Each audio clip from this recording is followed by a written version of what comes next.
তিপ্রাসারে বিক্রি কইরা দিয়া ছত্তিশগড় থেকে তার বইনরে আইনা টিকিট দিছে। তিপ্রাসা বেচছে, তার স্বার্থ সুরক্ষিত করছে। এবং স্বার্থ কি কারণে সুরক্ষিত করছে জানেন?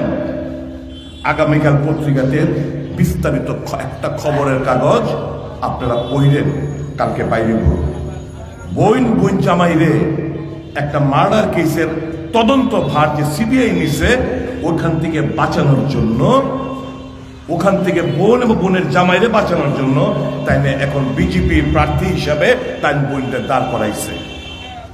ভোট দেবেন এই সমস্ত প্রার্থীদের আপনারা। আমি যারা বিজেপি করেন বন্ধুরা, যারা শুনছেন আমার কথা, মেনে নেবেন আপনারা। এই ঠকবাজিদের, প্রতারকদের উচিত শিক্ষা দিন আপনার আগামী নির্বাচনে। এবং এটা তো